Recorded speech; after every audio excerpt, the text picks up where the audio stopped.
Yo, what is up everybody, and welcome back to another NBA 2K16 Pro-Am game. You guys see the record of the team that we're going against, I should say, and it's pretty good. They have 100 wins, and it didn't take them that many games to get to 100 wins, so there's definitely some legitimacy to their record. We also have a pretty nice record, so it should be a good game. But during this game, I want to talk about Dwyane Wade, the Miami man who is no longer going to be playing in Miami. He's going home to Chicago. This has been a story that's been slowly brewing for the past 3 off seasons. Since LeBron James went home to Cleveland, Wade has been wanting to be compensated for everything he's done for the franchise of Miami, the Miami Heat, helping them win 3 NBA rings, and he just wanted to be paid. He wanted to be the highest paid player of the team, and the Miami Heat did not exactly give him that. Pat Riley, he played hardball. Mickey Harrison playing a little bit of hardball, and Wade got sick of it. They paid Bosh, they paid Dragic, now they pay Whiteside. They're trying to get Kevin Durant,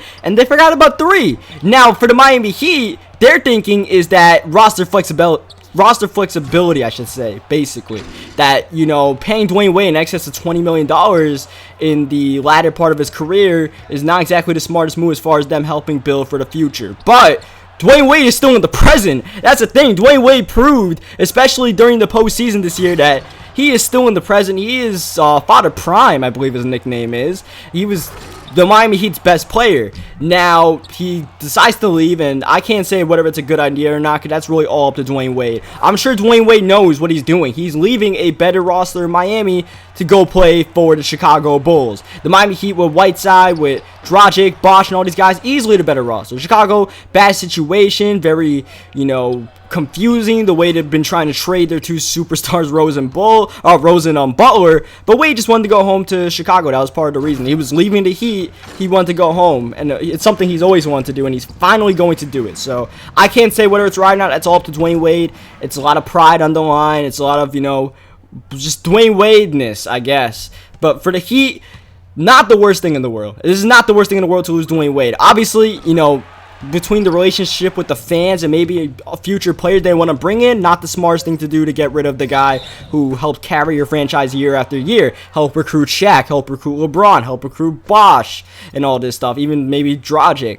It's not the smartest idea. But speaking of Dragic, this is probably the best idea why Wade leaving is a good idea for the Miami Heat, if possible. Dragic, you know, he needs shooters around him. He needs space to drive. That's his game. He needs the ball in his hands. And with Wade gone, that gives him a chance to have the ball in his hands more often and attack. And now you get to see whether Dragic was worth trading those 2 first-round picks and putting all that salary to him that you didn't use on Dwyane Wade. I said it before, you had to pay Hassan Whiteside. You had to. That was just a given. But the Miami Heat also tried to get Kevin Durant, maybe got a little bit too greedy, and now Wade's gone. So Wade goes to Chicago, where there's literally no 3-point shooters on that roster. Throughout their starting 5, maybe their best 3-point shooter, Jimmy Butler. And Jimmy Butler's not an elite 3-point shooter. For Jimmy Butler, he's still not the true star of the team.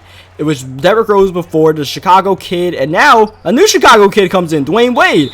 And, I mean, Jimmy Butler apparently tried to recruit Dwyane Wade. But for the Chicago Bulls, even though, you know, it's really confusing, Wade doesn't really fit their roster, it's a great addition for them just to have the veteran, well, more than veteran presence, the legendary presence of Dwyane Wade in your locker room. Because the Chicago Bulls had a very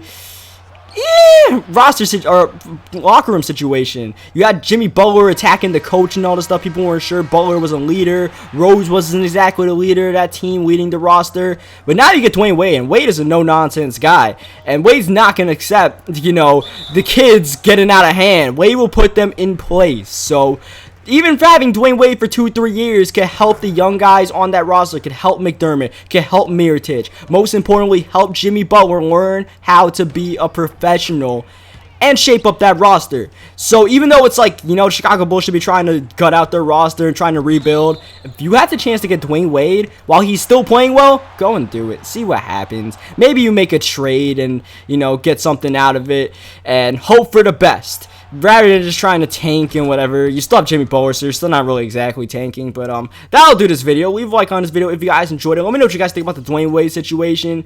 It's still a very iffy situation. We have to hear a little bit more from Dwyane Wade to hear what truly happened. But yeah, leave a like on the video if you guys enjoyed it. Subscribe for more, and I'll catch you guys next time.